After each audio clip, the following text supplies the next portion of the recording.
तो आज मैं ज़ियाम मूवी को एक्सप्लेन करूंगी। तो मूवी की फर्स्ट सीन में हमें बताया जाता है कि पोलर आइस पिघलने के वजह से गर्मी बहुत ज्यादा बढ़ गई थी और एक तरह का जहरीला बैक्टीरिया फैल जाता है जिससे समुद्री मछलियां मारी गई। हम देखते हैं भूखमरी फैल गई है और इंसान खाने पीने के लिए तरस गए हैं। लेकिन अभी भी एक ऐसा शहर है जहाँ खाने पीने का सामान अभी भी मौजूद है और यहाँ हमें सिंह को दिखाई जाती है जो कि पहले एक बहुत अच्छा बॉक्सर था, लेकिन अब दुनिया में तबाही फैल चुकी है। तो अब ना तो बॉक्सिंग बची है और ना तो उसके पास कोई अच्छा काम है। तो अब वो यहाँ एक ट्रांसपोर्टर का काम करता है। लेकिन हम देखते हैं लुटेरे उसकी सामान को लूटने की कोशिश करता है। सिंह उनसे फाइट करता है और सामान डिलीवरी कर देता है। अब हमें सिंह की वाइफ को दिखाई जाती है। उसे सिंह का काम पसंद नहीं है क्योंकि इस काम में बहुत खतरा है।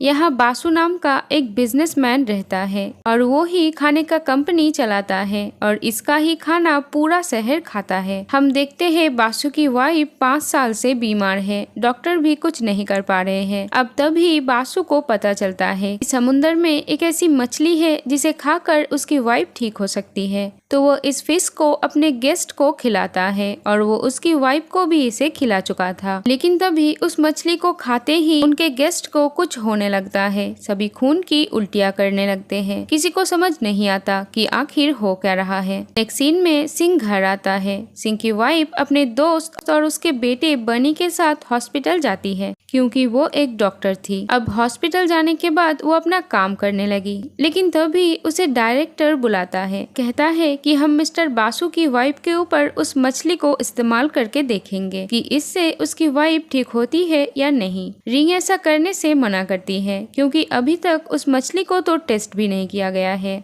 तो वो खतरनाक हो सकता है। यहाँ हॉस्पिटल में बासु का मैनेजर आता है तो उस मछली को खाने के वजह से इन्फेक्टेड हो चुका था। अब देखते ही देखते वो ज़ोंबी बन जाता है और सभी को काटने लगता है और एक एक करके सभी ज़ोंबी में बदलने लगते हैं। रीन ये देखकर बहुत डर जाती है। ये ज़ोंबीज हॉस्पिटल से बाहर निकलने लगते हैं और सभी को काटने लगते हैं। लेकिन तभी यहाँ आर्मी पहुँच जाता है और वो ना तो हॉस्पिटल के अंदर किसी को जाने देता है और ना ही बाहर किसी को आने देता है। अब सिंह को ये पता चलता है और वो अपनी वाइफ को बचाने हॉस्पिटल पहुँच जाता है और वो किसी तरह हॉस्पिटल के अंदर पहुँचता है। यहाँ बाहर ज़ोंबीज आर्मी ऑफिसर को काट देता है। इससे वो भी ज़ोंबी बन जाता है और सभी इधर उधर भागते हैं। हॉस्पिटल के अंदर बहुत सारे ज़ोंबीज हैं जो बचे हुए लोगों को भी काट के ज़ोंबीज बना रहे थे। सिंह सभी से लड़ता है और अपनी वाइफ को ढूंढता है जो 10th फ्लोर पे छुपी हुई थी। उसके साथ डायरेक्टर भी था कि तभी डायरेक्टर भी ज़ोंबी बन जाता है क्योंकि उसे भी ज़ोंबी ने काट लिया था और वो रिन पर हमला कर देता है। रिन किसी तरह यहाँ से बाहर निकलती है, लेकिन बाहर सिर्फ ज़ोंबी ही ज़ोंबी थे।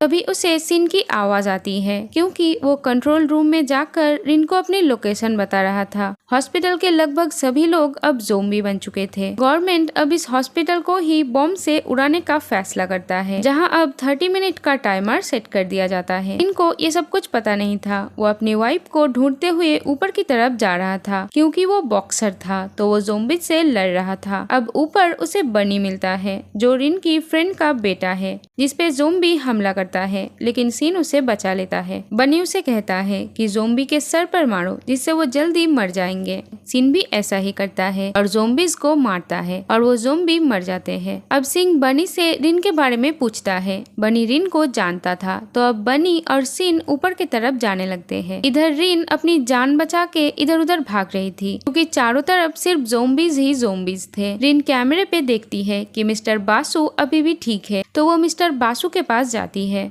बासु रिन को कहता है चिंता मत करो, गवर्नमेंट मुझे मरने नहीं देगी। इधर हम देखते हैं कि बाहर से ऑर्डर आ चुके थे कि बासु और उनकी वाइफ को हॉस्पिटल से जिंदा बाहर निकालना है, तो ना चाहते हुए भी आर्मी हॉस्पिटल के अंदर जाते हैं उन्हें बचाने के लिए। बासु रिन से कहता है कि मेरे वाइफ को एक बहुत बड़ा बीमारी है और मछली खाने के बाद भी ये ठीक नहीं हुई। बासु की वाइफ को खून चढ़ाना पड़ता था और उसकी खून खत्म होने ही वाली थी। तो बासु रिन से कहता है कि क्या तुम खून खून ला सकती हो। तो अब रिन बाहर खून लेने जाती है। इधर सिन और बनी ज़ोंबीज से लड़ते हुए ऊपर की तरफ बढ़ रहे थे। अब इन्हें मिन मिल जाती है जो अपने बेटे को देखकर बहुत खुश होती है। वो सिन को बताती है कि रिन 10th फ्लोर पे है। यहाँ हम देखते हैं कि मिन को भी ज़ोंबी ने काट लिया था। तो वो सिन को कहती है कि बनी को भी अपने साथ ले जाओ। सिन बनी को लेकर चला जाता है और तभी मिन एक ज़ोंबी बन जाती है। अब ये दोनों ज़ोंबीज से लड़ते हुए ऊपर जाने लगते हैं। इधर ज़ोंबीज रिन को देख लेती है और उसके पीछे पड़ जाते हैं, लेकिन तभी वहाँ सीन आ जाता है और वो सभी ज़ोंबीज से लड़ता है। इधर आर्मी भी बासु तक पहुँच चुका था। बासु उनसे कहता है कि हमें डॉक्टर को भी अपने साथ लेना चाहिए। तो अब वो रिन को लेने जाता है कि तभी आर्मी सीन को शूट कर देता है, क्योंकि उन्हें यही बताया गया था कि सबको मार दो, चाहे वो ज़ोंबीज हो या इंसान। रिन ये देखकर बहुत रोने लगती है, लेकिन तभी ज़ोंबीज यहाँ आ जाता है। सीन यहाँ उठता है